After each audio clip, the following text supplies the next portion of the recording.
Selamat berjumpa rekan-rekan mahasiswa yang berbahagia pada kesempatan ini.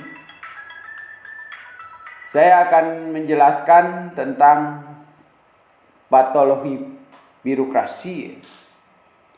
Yang pertama adalah berkaitan dengan konsep patologi birokrasi. Yang berikutnya adalah tentang jenis patologi birokrasi dan penyebab patologi birokrasi. Nah, patologi ini ibarat dalam ilmu kedokteran itu dianggap sebagai sebuah penyakit dalam tubuh manusia. Ya.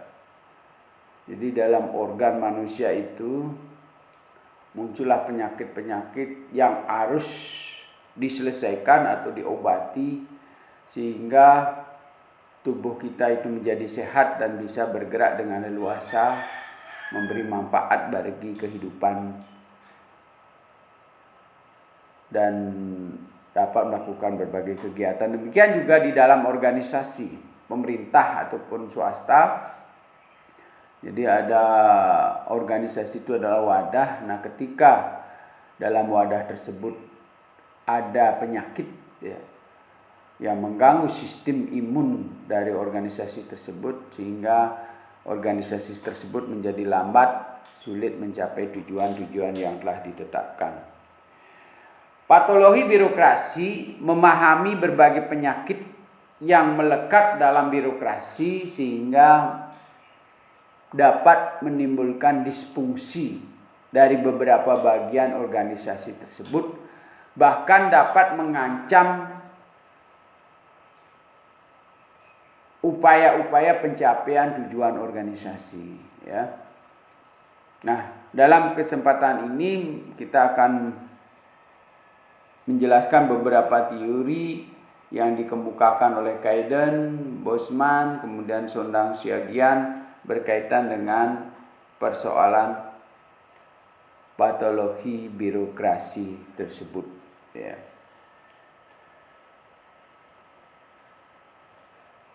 Apa pengertian dari patologi birokrasi?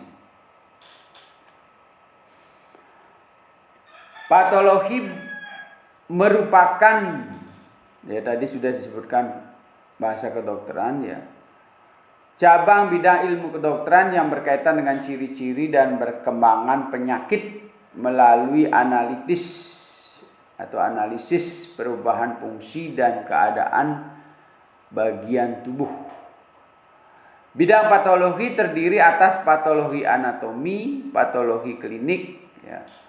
Ahli patologi anatomi membuat kajian dengan mengkaji organ, sedangkan ahli patologi klinik mengkaji perubahan pada fungsi yang nyata pada fisiologi tubuh. Jadi patologi adalah kajian dan diagnosis penyakit melalui pemeriksaan organ, jaringan, cairan tubuh, dan seluruh tubuh melalui autopsi ya. Sehingga patologi merupakan studi ilmiah terkait proses penyakit yang disebut dengan patologi umum ya. Sedangkan birokrasi sudah dijelaskan pada pertemuan pertama secara detail. Saya ingin mengulang kembali bahwa birokrasi itu sebagai suatu organisasi yang memiliki rantai komando dengan bentuk piramid atau dalam bentuk lainnya, di mana lebih banyak orang berada di tingkat bawah daripada di tingkat atas. Jadi level bawah lebih banyak daripada level elit ya. Biasanya ditemui pada instansi yang sifatnya administratif maupun militer. Nah, kita lihat sekarang pendapatnya Mustafa Dijaya menyebutkan bahwa birokrasi adalah merupakan suatu organisasi dengan peran dan posisi tertentu dalam menjalankan administrasi pemerintahan. Ya. Kemudian patologi birokrasi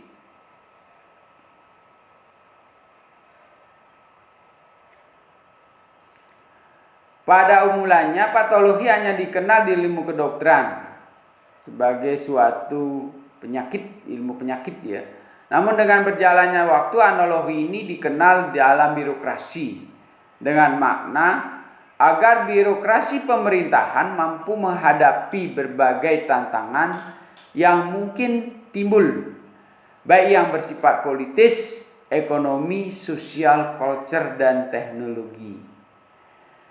Berbagai penyakit yang mungkin sudah dideritanya atau mengancam akan menyerangnya perlu diidentifikasi untuk kemudian dicarikan terapi pengobatan yang paling efektif.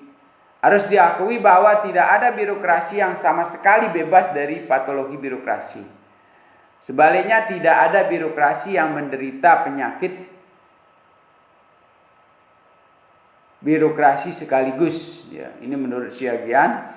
Kemudian menurut Umar mendefinisikan bahwa patologi birokrasi adalah penyakit atau bentuk perilaku birokrasi yang menyimpang dari nilai-nilai etis, aturan-aturan dan ketentuan-ketentuan perundang-undangan, serta norma-norma yang berlaku dalam birokrasi. Jadi kita melihat bahwa patologi itu dapat dianggap sebagai sebuah penyakit yang harus dihilangkan ya. Jadi kalau dibiarkan, organisasi kita akan mengalami kebuntuan dan tidak bisa mencapai tujuan-tujuan yang telah ditetapkan sebelumnya.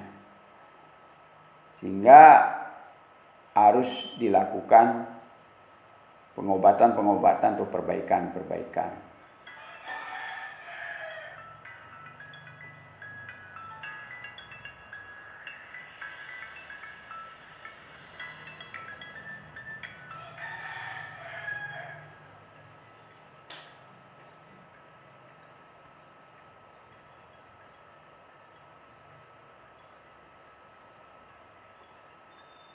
Kemudian patologi juga diartikan dalam beberapa bentuk. Yang pertama penyakit ya, yang kemudian juga organisasi dan perilaku birokrat yang tidak efektif atau tidak efisien, struktur dan fungsi organisasi besar yang sering melakukan kesalahan dan tidak mampu berubah. Jadi strukturnya terlalu besar juga bisa disebut patologi ya.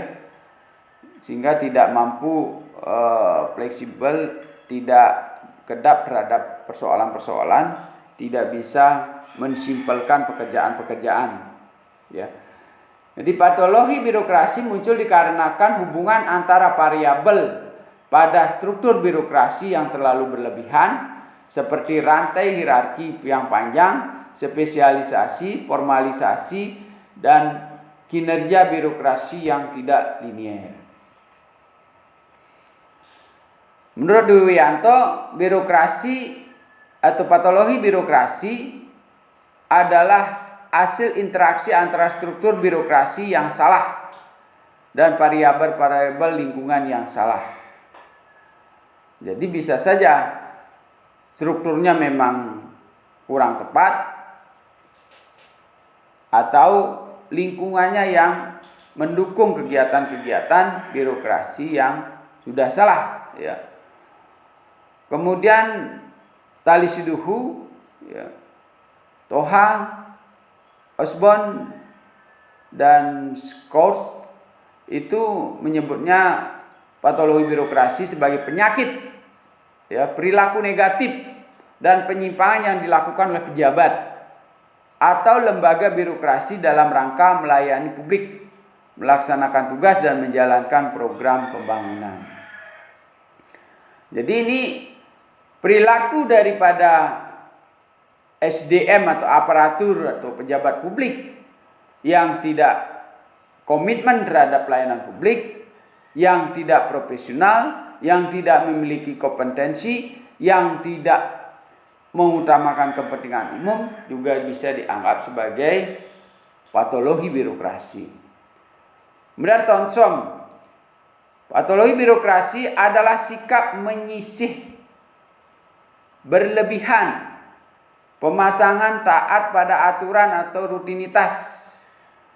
Jadi apa istilahnya itu, terlalu mendewa-dewakan peraturan, ya, tanpa memakai logika dalam bekerja, sehingga sangat kaku, ya, dan tidak bisa beradaptasi secara cepat dengan kebutuhan-kebutuhan yang diperlukan oleh masyarakat.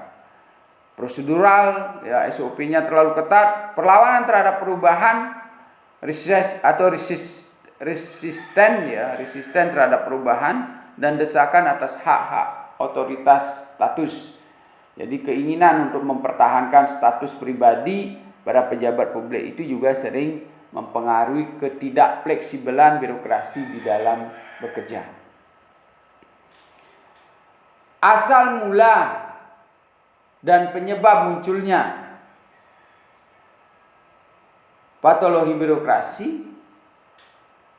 Birokrasi merupakan wujud terbaik organisasi karena menyediakan konsistensi, kesinambungan, kemungkinan meramalkan, stabilitas, sifat kewaspadaan, kinerja, efisiensi dari tugas-tugas, hak keadilan, rasionalisme, dan profesionalisme.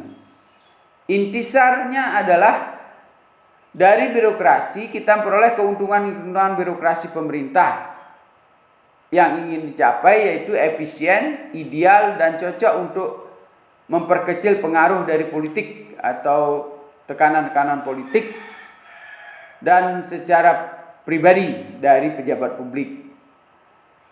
Jadi keputusan-keputusan organisasi serta wujud terbaik organisasi karena membiarkan memilih pejabat-pejabat untuk mengidentifikasi dan mengendalikan secara bertanggung jawab, ya, untuk siapa, ya, atas pekerjaan apa, dilakukan untuk apa, gitu ya. Sehingga orientasi dari pelayanan birokrasi pemerintah itu adalah masyarakat yang dilayani.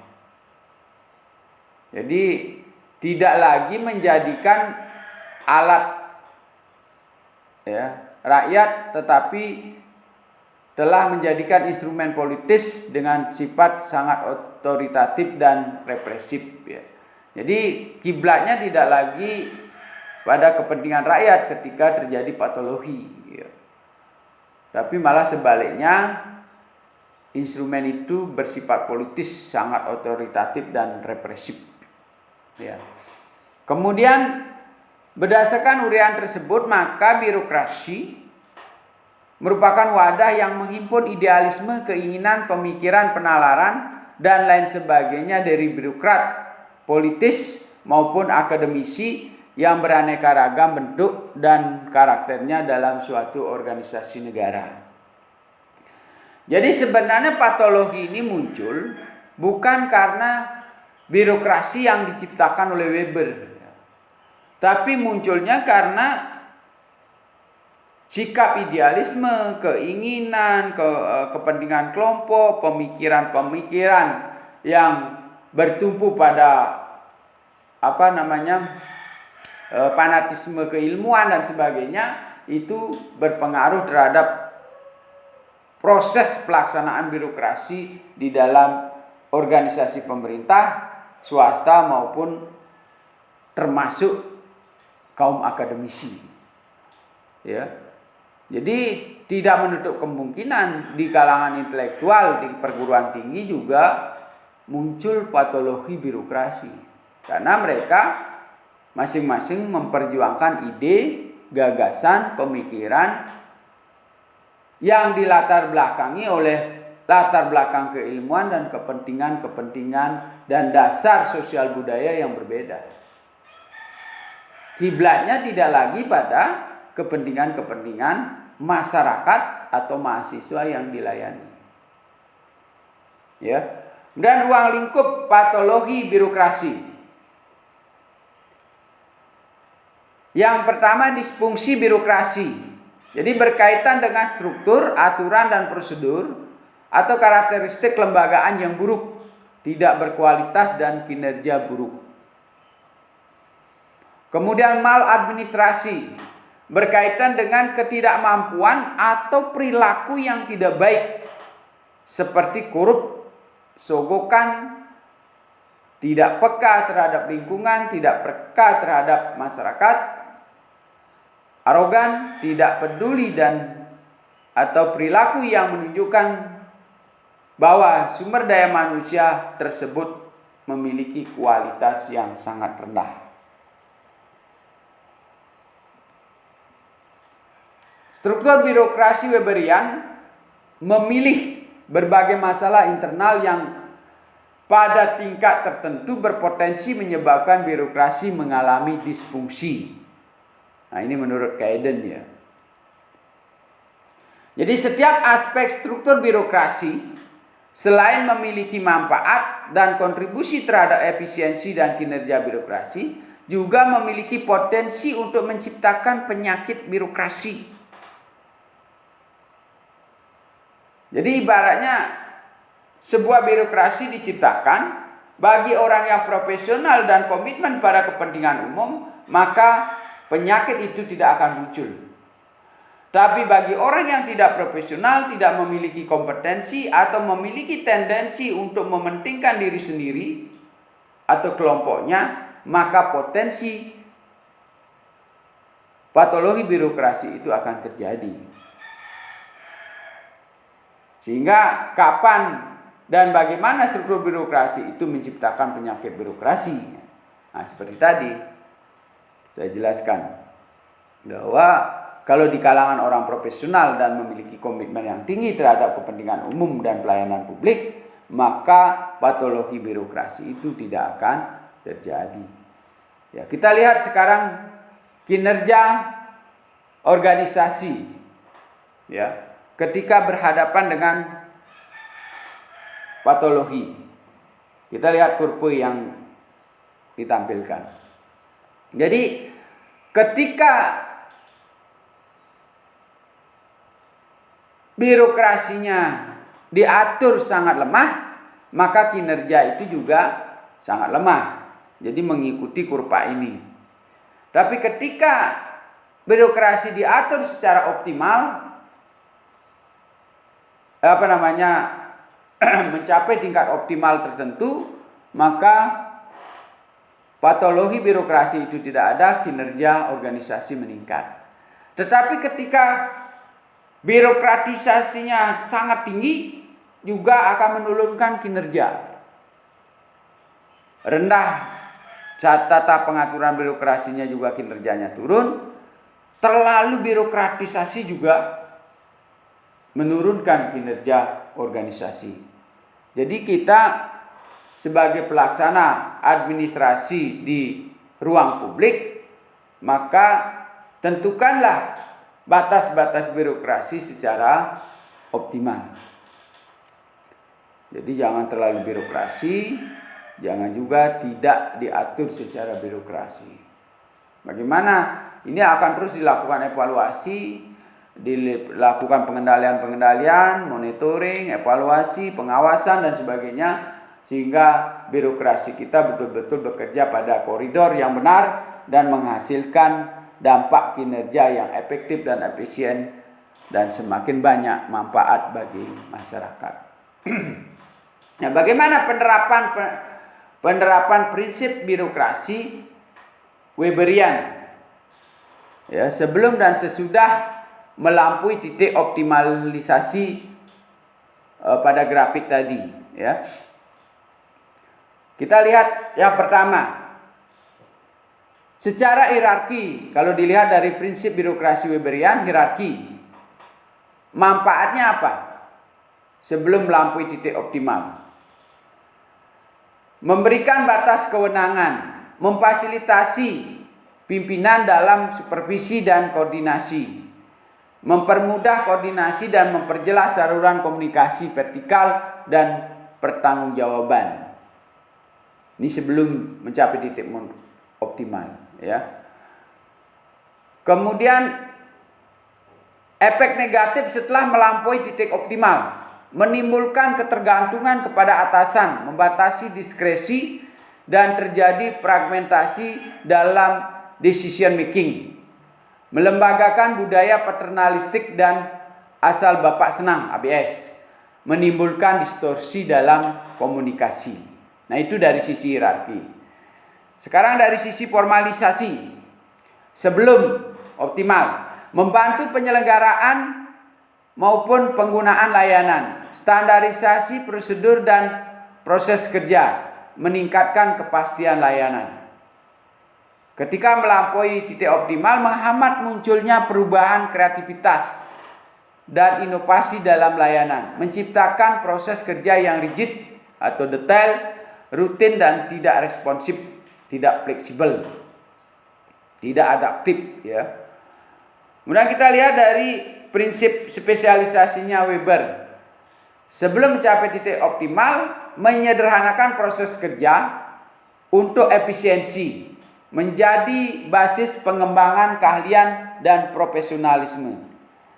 Nah, ketika melampaui titik optimal, terjadi fragmentasi, birokrasi, proses kerja berbelit-belit, lambat dan inefisiensi, menimbulkan egoisme pekerja, menciptakan ketergantungan antar bagian, sehingga terjadi ketidakpastian dalam pekerjaan.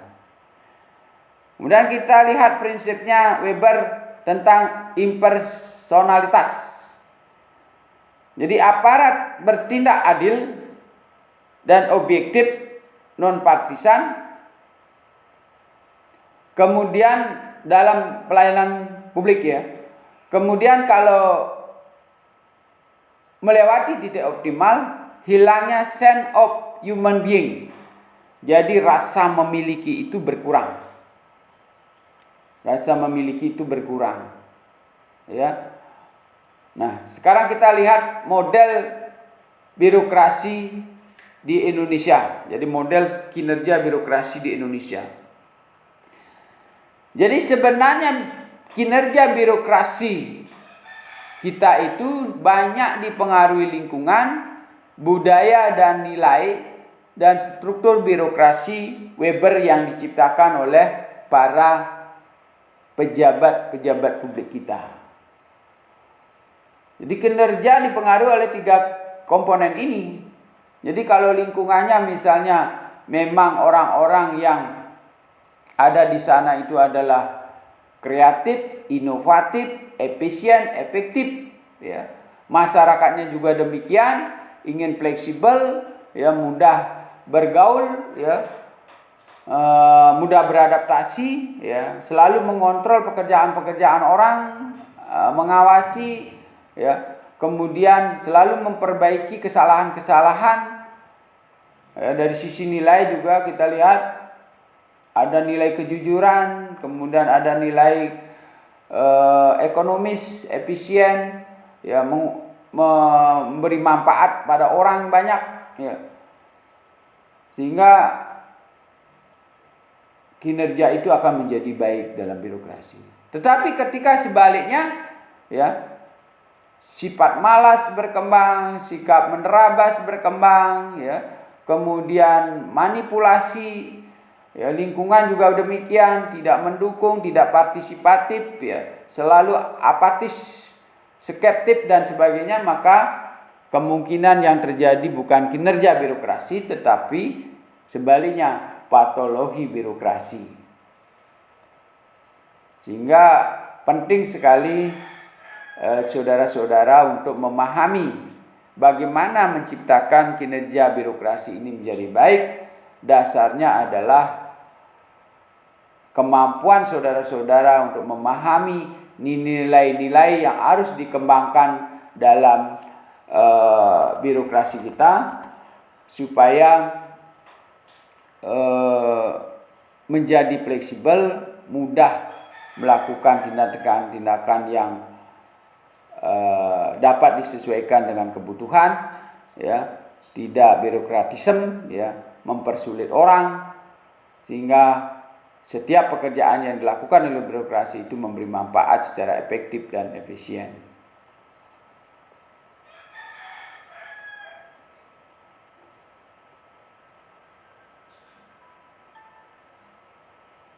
Nah, kemudian kita lanjutkan.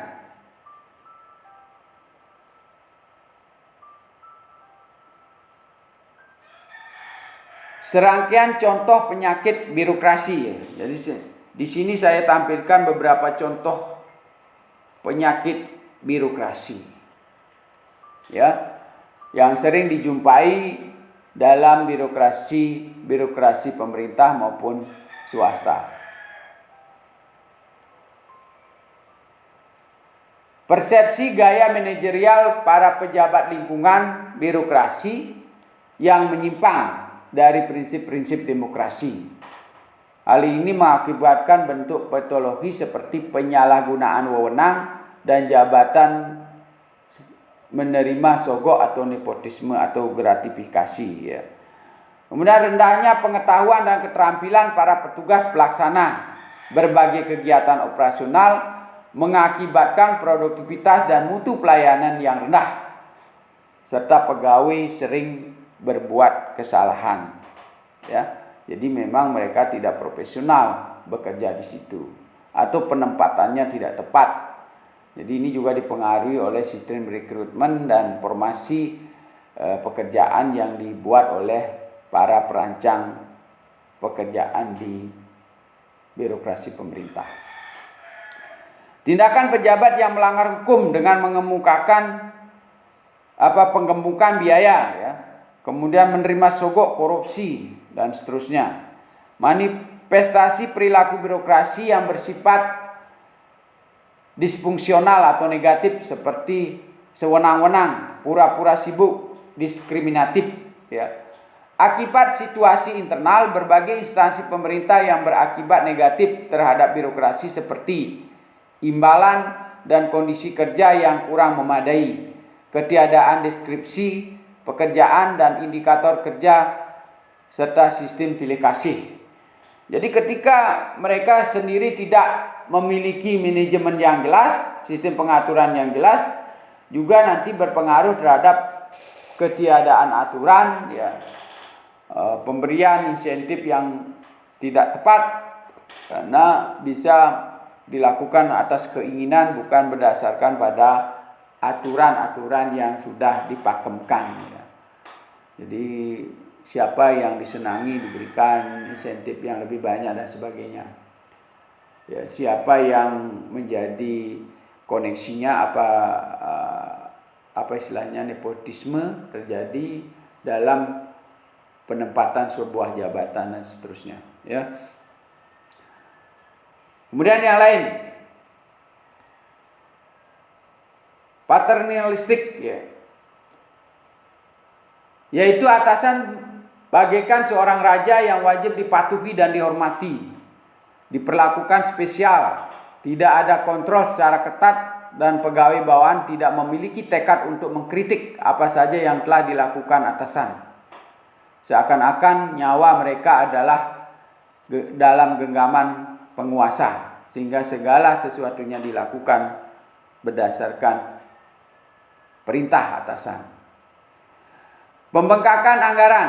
Terdapat beberapa alasan mengapa hal ini sering terjadi. Semakin besar anggaran yang dialokasikan untuk kegiatan, semakin besar pula peluang untuk memarkup anggaran. Tidak adanya kejelasan antara biaya dan pendapatan dalam birokrasi publik maupun birokrasi swasta. Terdapatnya tradisi memotong anggaran yang diajukan kepada proses perencanaan anggaran, sehingga memunculkan inisiatif pada orang yang mengajukan anggaran untuk melebih-lebihkan anggaran. Dan kecenderungan birokrasi mengalokasikan anggaran atas dasar input. Pembengkakan anggaran akan semakin meluas ketika kekuatan sipil sosiete lemah dalam mengontrol pemerintah. Jadi ketika masyarakat juga semakin lemah, sehingga potensinya seolah-olah mendukung kegiatan yang bersifat koruptif tersebut. Jadi kenapa masyarakat lemah? Pertama, dia juga dibuat untuk tidak memahami sistem anggaran pemerintah. Jadi memang sengaja mungkin masyarakat itu atau pegawai dibuat bodoh supaya tidak memahami bagaimana anggaran itu dibuat. Untuk apa anggaran itu dibuat? Ya, sekarang mestinya, gitu ya, sistem-sistem itu sudah mulai ditinggalkan. Jadi setiap penganggaran, setiap penyusunan perencanaan pembangunan itu sudah mulai musrenbang. Selain untuk menghasilkan inspirasi atau aspirasi dari masyarakat, selain untuk menggali sumber-sumber kebutuhan yang dicanangkan oleh masyarakat, juga bertujuan untuk bagaimana proses pencerdasan itu terjadi pada semua lini. Jadi tidak saja birokrasi, pegawai, juga termasuk masyarakat, bahkan juga orang-orang tidak berkepentingan juga mendapat pengetahuan dari situ. Misalnya apa? LSM ya mungkin tidak membutuhkan sekali tentang perencanaan pembangunan tertentu, tetapi dia wajib mengetahui pengetahuan tersebut. Akademisi ya, karena mereka juga suatu saat bisa menilai, melakukan kajian terhadap berbagai program pembangunan yang ada. Kemudian yang berikutnya, prosedur yang berlebihan akan mengakibatkan pelayanan menjadi berbelit-belit ya, dan kurang menguntungkan bagi masyarakat ketika dalam keadaan mendesak. Pembengkakan birokrasi dapat dilakukan dengan menambah jumlah struktur pada birokrasi dengan alasan untuk meringankan beban kerja dan lain-lain, yang sebenarnya struktur tersebut tidak terlalu diperlukan keberadaannya. Jadi bisa saja pejabat publik balas jasa atau sekedar memenuhi produk undang-undang supaya ada birokrasi tersebut, padahal pekerjaannya tidak ada di daerah kita. Misalnya, kalau misalnya di daerah Kalimantan ada dinas pengelolaan hutan misalnya, atau dinas pengelolaan tambang dan mineral. Sedangkan di kita tidak ada tambang dan mineral yang harus dikelola. Ya, supaya sama saja dengan daerah lain kita bikin dinas pengelolaan tambang dan perminyakan. Ya.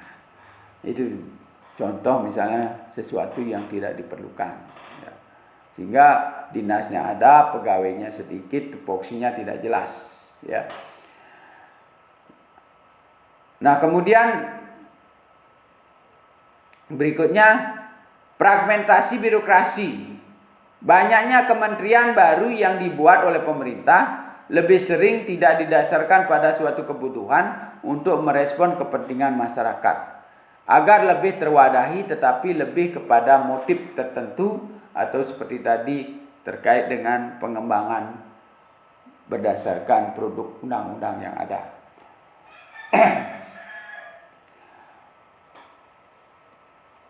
Nah, secara rinci dapat kita melihat beberapa patologi ya. Misalnya patologi berkaitan dengan persepsi perilaku dan gaya manajerial seperti penyalahgunaan wewenang, prasangka, mengaburkan masalah, menerima sogok, menjadi alat kepentingan tertentu atau kelompok, mempertahankan status quo, ya ada empire building ya.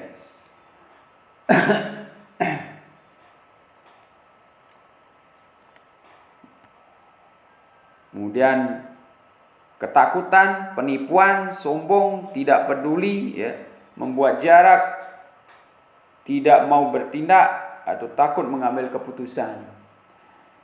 Kemudian patologi berikutnya,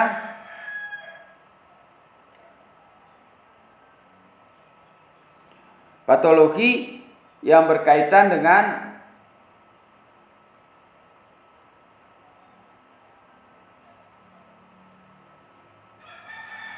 kurangnya pengetahuan atau keterampilan.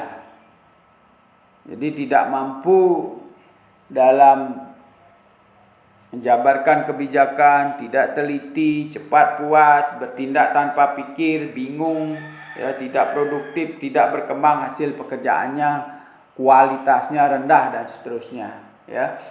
Kemudian patologi berkaitan dengan tindakan birokrasi yang melanggar hukum, penggemukan biaya, menerima sogok, tidak jujur, korupsi, kriminal, penipuan ya, kleptokrasi ya, kontrak fiktif, sabotase, tata buku yang tidak benar, pencurian data dan seterusnya.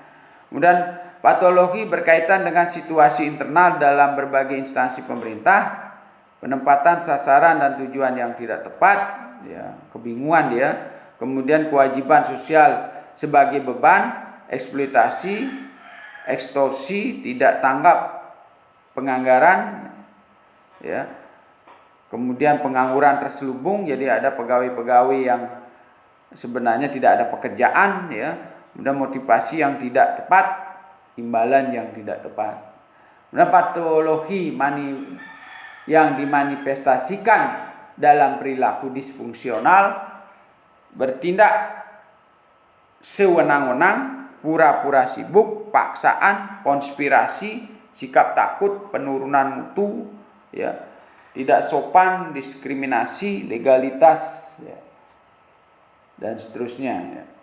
Jadi Anda bisa melihat bahwa ternyata banyak sekali perilaku-perilaku kita di dalam melaksanakan birokrasi yang tergolong dalam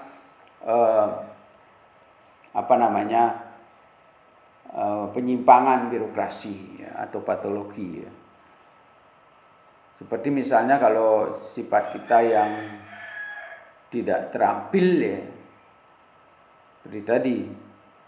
Jadi mereka tidak mampu melaksanakan tugas, menjabarkan keputusan, ya, kemudian tidak cekatan, tidak teratur, ya, kemudian ragu-ragu, kurang imajinasi, ya. Jadi salah menempatkan orang juga begitu. Jadi imajinasinya tidak berkembang, tidak sesuai dengan pengetahuan yang mereka miliki. Kemudian kita lihat di perilaku disfungsional ada pemaksaan, tidak sopan, diskriminasi, legalitas yang tinggi, ya, kemudian dramatisasi, ya. Sering ini ada pegawai-pegawai yang sangat dramatis dalam acuh tak acuh, inersia, jadi lesu darah, tidak bersemangat, ya. Sikap kaku, tidak berperi kemanusiaan, tidak peka dan tidak sopan, dan ada atau bersikap lunak, ya, pada orang-orang tertentu kita selalu mengalah karena timbul rasa takut, tidak percaya diri dan seterusnya, ya. Kemudian bagaimana mengatasi patologi birokrasi? Ya. Rasionalisasi ke dalam perilaku yang baru dan pola tindakan yang baik untuk menciptakan integritas pada sektor publik. Jadi kita selalu menyesuaikan perilaku-perilaku kita dengan kebutuhan-kebutuhan pekerjaan yang harus dikerjakan. Ya. Keterbukaan pemerintah, lembaga perwakilan, ya, kemudian egalitarisme atau kesamaan, penyamaan persepsi, dan meningkatkan partisipasi publik. Jadi pengawasan partisipasi publik, ya. Kemudian ada diskusi-diskusi publik, keterbukaan program-program pemerintah sehingga mudah diawasi oleh masyarakat maupun pihak-pihak yang berkepentingan atau pihak-pihak yang memiliki kompetensi untuk menilai. Kebebasan serta demokrasi, sistem politik yang sehat, terlindunginya hak-hak sipil dan masyarakat, ya. Kemudian kebijakan sipil dan perwalian, menekan otoritarian, ya. Jadi bagaimana supaya hak-hak sipil masyarakat itu dapat diwujudkan dalam pelaksanaan birokrasi. Bagaimana juga kebijakan perwakilan itu dibudayakan, ya. Jadi ada setiap membuat kebijakan apapun, perencanaan apapun, ada perwakilan-perwakilan masyarakat, tokoh-tokoh masyarakat, kemudian dari media, LSM dan sebagainya untuk memberikan daya kritisasi dalam evaluasi pekerjaan-pekerjaan birokrasi kita. Mengurangi sifat-sifat yang otoritas, sifat-sifat yang komando. Sebaliknya meningkatkan demokrasi di dalam penyelenggaraan birokrasi pemerintah. Memperbaiki kinerja administrasi dan menggunakan kontrol korupsi yang khusus, ya. Jadi kita memang harus menciptakan sistem pengendalian dan pengawasan bagi birokrasi, ya. Jadi ada inspektorat, ada Bawasda, ada istilahnya BPKP, ya. Kemudian ada pengawasan melekat, ada pengawasan partisipatif dan seterusnya. Ya. Kemudian pendekatan yang lain, ada pendekatan good governance. Jadi pola kepemerintahan, tata pemerintahan yang baik, ya, terdiri dari negara atau state, sektor swasta, dan civil society organization. Jadi organisasi sosial masyarakat. Penggunaan jejaring dari minimal tiga, ya, kelompok ini dapat meningkatkan kinerja birokrasi. Jadi kolaborasi negara, swasta, dan masyarakat ini menjadi penting dalam rangka mengurangi patologi birokrasi. Mengacu pada seperangkat institusi yang kompleks dan pelaku dari pemerintah dan di luar pemerintah, ya. Kemudian pengaburan batasan dan tanggung jawab sosial dan ekonomi, kekuasaan terlibat dalam hubungan institusi dan tindakan bersama, penentuan jaringan sendiri dari pelaku yang bersifat otonom, bertumbuh dalam kemampuan menggunakan alat dan teknologi baru, bukan pada kekuasaan. Jadi ketika terjadi sinergi negara, swasta, dan sosial atau masyarakat, ini akan mengacu pada beberapa hal tersebut. Jadi batas-batas swasta pemerintah itu mulai dikurangi. Jadi pada poin-poin tertentu saja yang menjadi bidang tugas yang spesifik. Misalnya pemerintah bidang keamanan dan ketertiban bolehlah sepenuhnya dikuasai oleh pemerintah. Tapi di bidang penggerakan ekonomi dan sosial budaya boleh dibagi dengan swasta maupun masyarakat. Ya. Bahkan sekarang tentang ketertiban dan keamanan juga bisa melibatkan PAM Swakarsa masyarakat. Ya. Kalau dulu kan tugasnya tentara atau TNI, polisi. Nah sekarang ini sudah menjadi syarat. Kekuatan negara itu adalah kebersatuan seluruh komponen bangsa, termasuk juga dalam melaksanakan tugas-tugas pelayanan publik. Ya. Jadi bagaimana menciptakan iklim baru supaya energi-energi itu muncul dari berbagai sektor tadi. Ya, jadi ada paduan-paduan selain tugas, selain pekerjaan juga menyumbangkan sumber daya energi. Apakah SDM, apakah material, baik dari swasta, masyarakat maupun pemerintah. Sehingga tugas-tugas dari birokrasi itu semakin ringan, proses pembelajaran atau learning process terjadi pada semua komponen, sehingga penciptakan kompetensi muncul di segala aspek tersebut. Jadi tidak hanya pemerintahnya saja yang pintar, tetapi masyarakat juga cerdas, swasta juga mumpuni di dalam mendukung kegiatan birokrasi pemerintah. Nah, beberapa prinsip good governance yang sudah sering saudara-saudara baca atau dengar, ya, atau juga bahkan sudah melaksanakan. Partisipasi, kita sudah pahami bagaimana setiap orang bisa berpartisipasi sehingga nanti setiap komponen birokrasi itu bisa dijalankan secara baik. Kemudian kepastian hukum, ya, jadi merupakan langkah yang harus diambil untuk meminimalisasi atau menghilangkan praktek-praktek patologi. Jadi tindakan hukum harus segera dilakukan. Transparansi, jadi segala hal yang dilakukan oleh pemerintah atau birokrat dapat dikontrol oleh masyarakat melalui informasi yang terbuka dan bebas diakses. Ya, kemudian responsif. Jadi paradigma baru ini melaksanakan bahwa pemerintah harus dapat melayani kebutuhan masyarakat umum dan memberikan respon terhadap tuntutan pembangunan. Ya. Kemudian efektivitas dan efisiensi.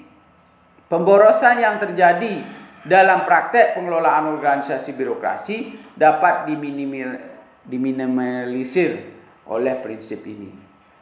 Kemudian accountable, ya. Jadi melalui pertanggungjawaban kepada publik, maka birokrasi menjadi hati-hati dalam bertindak. Dengan akuntabilitas publik, pemerintah harus memberikan keterangan yang tepat dan jelas tentang kinerjanya secara keseluruhan. Dan yang terakhir, strategic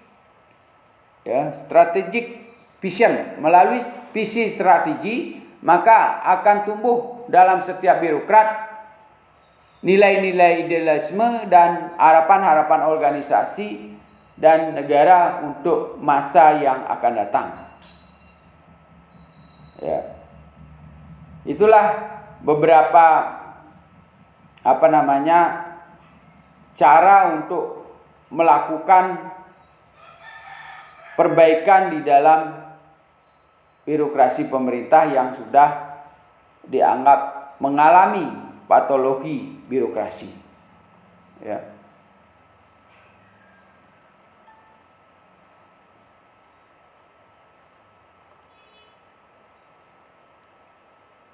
Kesimpulannya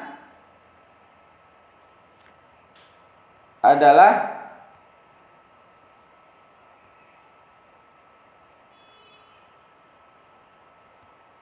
patologi birokrasi merupakan penyakit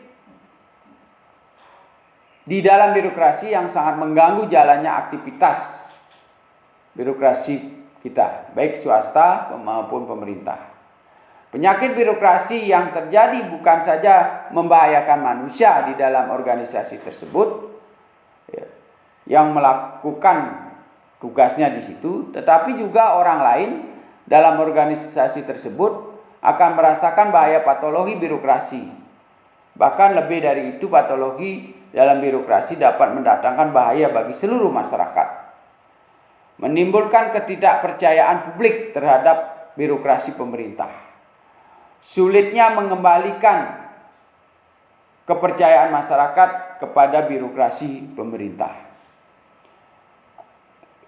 Kemudian Umar mendefinisikan bahwa patologi penyakit atau bentuk perilaku birokrasi yang menyimpang dari nilai-nilai etis, aturan dan ketentuan perundang-undangan serta norma yang berlaku dalam birokrasi. Solusinya adalah perlu adanya reformasi administrasi yang global.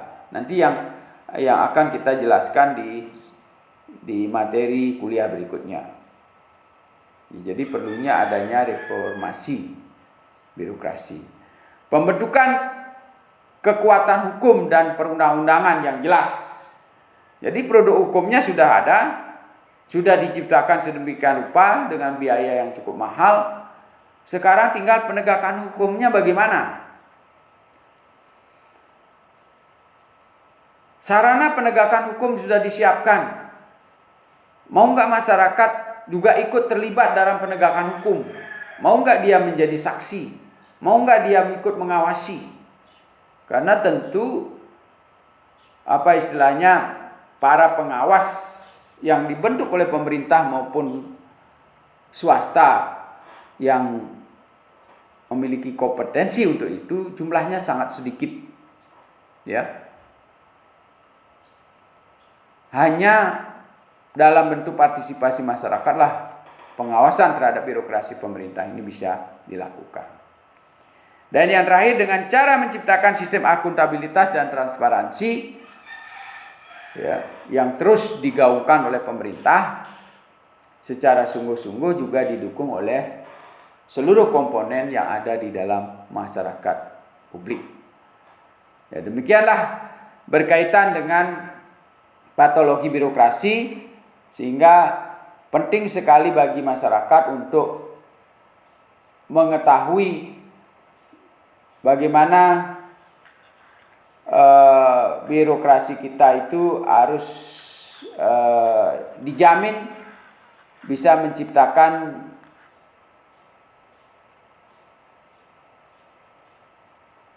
pekerjaan-pekerjaan birokrasi menjadi ringan, fleksibel dan mudah diadaptasikan dengan kepentingan masyarakat banyak. Demikianlah penjelasan saya pada kesempatan ini berkaitan dengan penyakit birokrasi.